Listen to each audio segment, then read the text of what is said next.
자, 이런 가운데 이 소식도 하나 짚어볼게요. 자, 한 출판사가 한동훈 법무부 장관의 발언을 모두 모아서 어록집을 출간하겠다라고 발표해서 또 논란이 일고 있습니다. 한동훈 장관의 어록을 모은 책이 나온다. 글쎄요.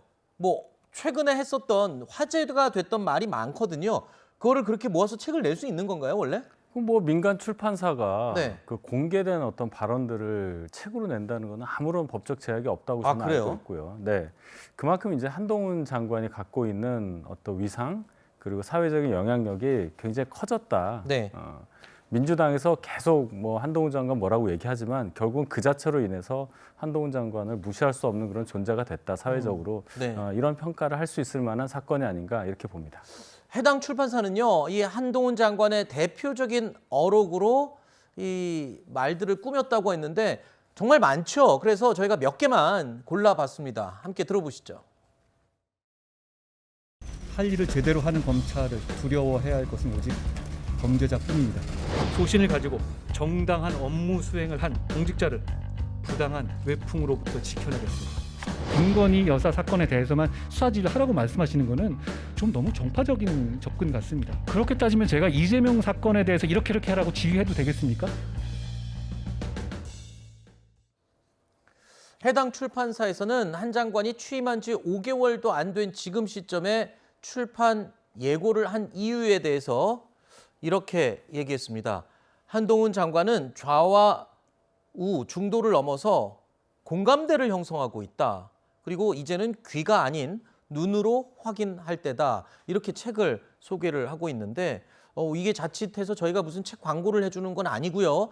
지금 이게 옳으냐 그르냐를 지금 논쟁이 되고 있어서 그런 겁니다. 일단 이 사회적 신드롬이다까지 지금 출판사를 얘기하고 있는데 사회적인 신드롬이 된 거는 맞습니까? 그렇죠. 이 동전의 양면같이 반대하는 척도 또 네. 지지하는 척도 한동훈 장관에 주목하고 있는 게 사실입니다. 그렇기 때문에 뭐 부분적으로 신드롬이라는 표현을 쓸 만큼 네. 화제의 인물이 된 것도 사실이고요. 네. 그러나 이제 저분의 발언이 과연 국민 모두에게 타당한 이야기인가 네. 이렇게 볼 수가 있는 거죠. 검찰권의 행사가 굉장히 선택적으로 됐던 우리 경험들을 많이 가지고 있습니다. 네. 죄를 짓지 않았으면 검찰을 두려워할 이유가 누가 있느냐, 옳은 말씀이죠. 네. 그렇지만 과거에 우리가 경험으로 잘못하지 않았는데도 검찰의 과잉 수사나 억지 수사로 많은 경험을 겪었고 나중에 법원에 가서 무죄 판결을 받은 분들이 많이 있지 않습니까? 네. 또 반대로 충분히 잘못이 있고 많은 증거들이 있었음에도 기소가 되지 않고 면책을 당하는 경우도 많이 경험을 가지고 있습니다. 그런 것 때문에 검찰과 경찰의 수사권 조정 문제도 오랜 세월 지속돼서 어느 정도의 정리가 되어가고 있는 그런 상황인데 네. 그런 것들을 다 무시해서 무조건 이렇게 좋은 측면만 부각해서 네. 한 장관을 볼 수는 없는 것이고요. 네. 특히 국회에서 발언하고 계실 때 지지자들에게는 뭐 그런 발언이 굉장히 박수를 받을 수 있지만 중도에 계신 분들이나 또는 반대에 계신 국민들에게는 네. 장관의 교만함으로 비춰질 수가 있습니다. 네. 그것은 장관에게 오히려 날이 되어서 장관의 생명을 단축시킬 수 있다고 봅니다. 알겠습니다. 뭐 이건 뭐 한동훈 장관의 의지와 상관없이 민간 출판사에서 내겠다는 책이어서 이렇게 연결 짓는 건 또 무리일 수 있겠습니다만 정치인들과 책 출간은 항상 출마로 이어지죠. 한 장관의 의지와는 별개로 한동훈 출마설이 계속 또 흘러나오고 있는 이 상황이었습니다. 한동훈 장관이 이번 국감에서도 이런 비슷한 질문을 받고 선을 긋는 모습을 보이기도 했죠. 대통령 최측근이라고 불리는 장관님이 그것도 집권 초기에 이렇게 자기 문제가 벌써 거론되고 이렇게 되는 거예요? 장관의 도리를 아는 분이라면은 지금 집권 초기의 장관인데 나를 좀 빼달라. 이 의사표명해야 됩니다. 그게 정치적 도리죠. 그게 정치적 도리까지 되는지 모르겠습니다만 지금 저렇게 되고 있는 상황에서 제가 여기서 뭐 빼달라 말라 이거 자체가 오히려 더 호들갑 떠는 것 같다는 생각은 좀 듭니다. 혹시 출마할 계획을 가지고 계신가요? 저는 그런 생각이 없습니다. 출마 안 하실 건가요? 저는 그런 생각이 없다는 말씀을 드리겠습니다. 예, 알겠습니다. 일각에서는요, 정치적인 외연 확장으로 이어질 수 있을 만큼 방치해서는 안 된다. 물론 야당 쪽에서 이런 얘기가 나오는 거겠죠. 자, 한 장관 어떻게 해야 될지 뭐 본인은 선을 그었기 때문에 뭐 이렇다 저렇다 비판을 할 수 있는 상황은 아니잖아요. 본인이 지금 아니라고 했으니까. 그렇죠. 지금 한동훈 장관 대답은 가장 현명한 대답이에요. 지금으로서는 생각이 없다. 그 이상 무슨 대답을 하겠습니까?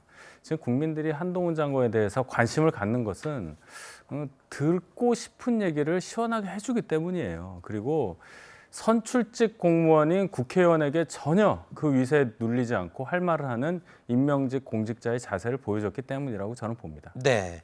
한동훈 장관이요. 정계 진출 계획이 지금은 없다라고 분명히 국감장에서도 밝혔죠. 이런 가운데 윤석열 대통령이 과거에 검찰총장 시절에 했던 발언이 다시 또 소환돼서 회자가 되고 있습니다. 어떤 발언이었는지 다시 한번 들어보실까요?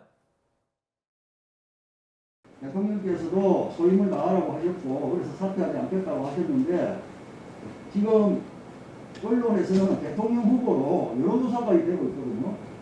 임기 마치고 나서 정치하시는 분들 퇴임하고 나면 제가 소임을 다 마치고 나면 저도 지금까지 살아오면서 우리 사회에 많은 혜택을 받은 사람이기 때문에 우리 사회와 국민들을 위해서 어떻게 봉사할지 그런 방법은 좀 천천히 퇴임하고 나서 한번 생각해 보겠습니다.